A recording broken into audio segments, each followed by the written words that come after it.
But once you find out it's not him, and then, wrestling fans don't like to get swerved in a bad way.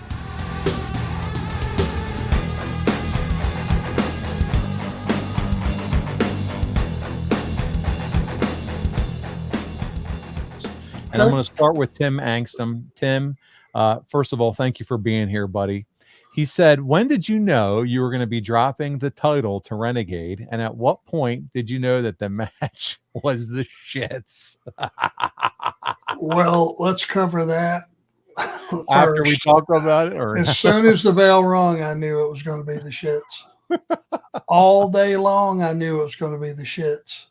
I think I found out a few days later, and I knew then it was going to be the shits. I just didn't know that we were going to put our fans through a horrifying, what was it, 8 or 9 minute? 9 minutes worth of shits. He could have beat me in 2 minutes, and everybody would have been much happier, I'm sure. The guy was it wasn't his fault. He was just green, and I mean really green. And he had came in under false pretenses. Yeah. Now he's stuck without the gimmick. He's just kind of left out there to dry. You know what I mean? He's not the Ultimate Warrior, but he was tripped. I guess he was tripping the audience up by the way he was featured to begin with.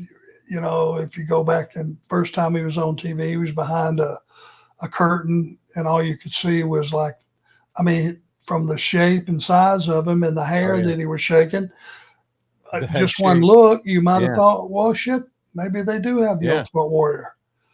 But once you find out it's not him, and then, wrestling fans don't like to get swerved in a bad way.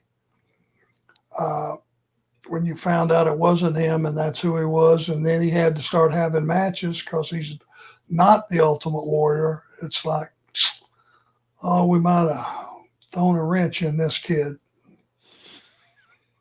And here's the thing. They can talk all they want about fake Razor and Diesel, which would happen if, whatever. This was where it started, this shitty gimmick thing. Like, let's bring in a fake guy and be except for the name, right? He might as well have been called the Ultimate Warrior. It was unbelievable. They pushed him right to the moon. We're going to talk about it. He wins your TV title here in 9 minutes that felt like 90 minutes. You're calling the match. I watched the match yesterday. I watched the Great American Bash yesterday. And Arn, I'm sitting there and I'm like, I know you so well. I can almost know what's going through your mind because I can see, you calling spots, him screwing him up, and you're still cleaning it up. And I'm just thinking, oh, this has got to be so bad. When you're inexperienced and you're green, you can't fix it. Even though you're a veteran, you can know your craft and know how to have a match virtually with anybody. But when a guy's that green, it's hard to fix. And as it turned out, I would have been correct. It would have been a lot easier on the eyes for our fans. If you're going to put him out there as not a road warrior, but Ultimate Warrior clone. Rip-off. Yeah. He should have won like the Ultimate Warrior. That's so true. Yeah. Minute and a half, 2 minutes. Yeah. Everyone would have been much happier.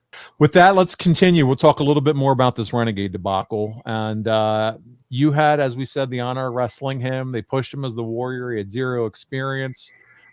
He's thrown into the deep end, though, without the right build-up. He doesn't have the skill sets.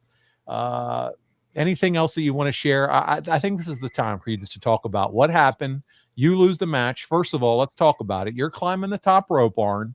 You're getting ready to do one of your classic top rope maneuvers, and I say that tongue-in-cheek because I love you. He kicks your feet out from under you. He throws you on the back of his shoulders. He does the old backdrop. You're flat on the mat. Takes his time. He's not moving quick. Goes over, gives you the big splash. Counts 1, 2, 3. Pyro goes off all throughout the arena as he wins the championship.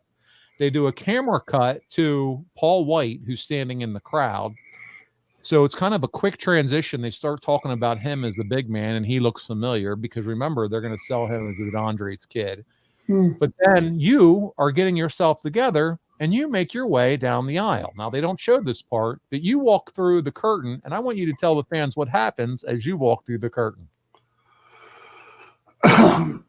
There was a group of talent that worked for WCW that were workers. I'm talking the Steve Austins, the Bobby Eatons, the Zbyszkos. I consider myself part of that group of the guys that could make a match with anybody. Paul Orndorff certainly fit in that group.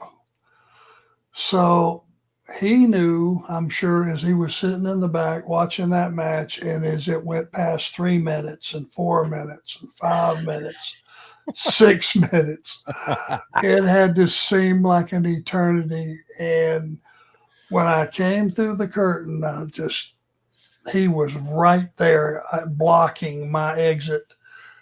Holy shit. He called me Arnie. Arnie, that was the shits.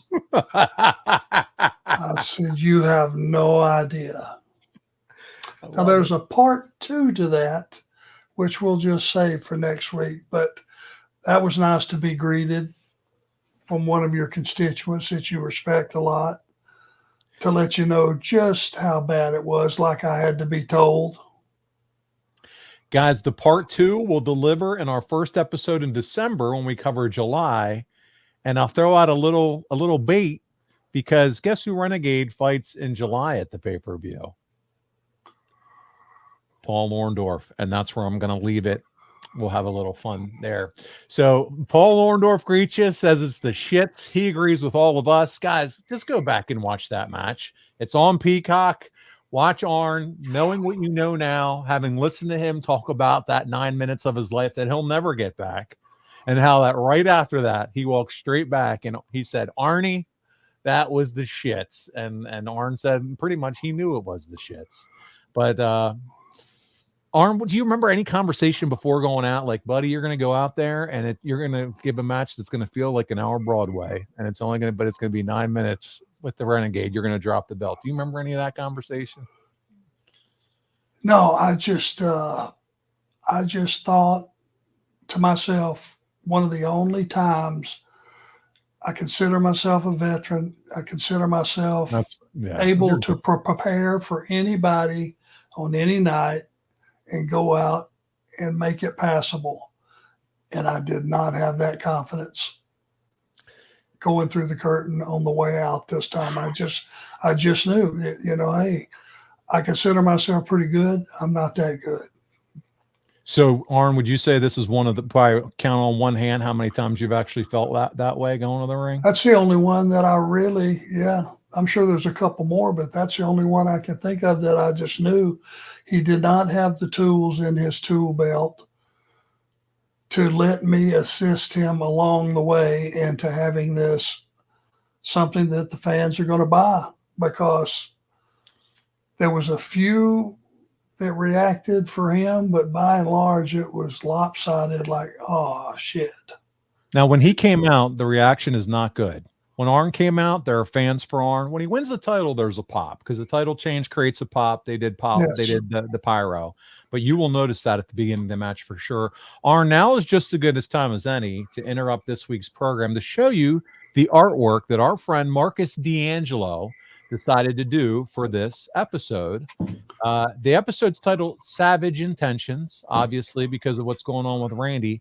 But there it is. It's you and the Renegade kind of. We went after that Great American Bash feel Marcus did from the old Flair artwork. What do you think of that artwork? There you are, the Great American Bash, kind of that Declaration of Independence, Savage Intentions, but Renegade is over your shoulder. You like that? He sure has got a big old head. I love that's the first thing that you said. And some white teeth. He does. He's got a big old grill, big old Roman Reigns type of teeth there. And Arn, you looking just as mean and nasty as they just told you had to drop that title again. So there you are. That's the artwork. I was just thinking to myself, oh, why me? That's the why me face. I have done everything that's ever been asked of me without ever saying no one time. Why The me? one time you wanted to say no. Yeah, and hey, I wanted to get him over strong. Yeah. There was no ill intentions on my part. It was nothing but positive intentions.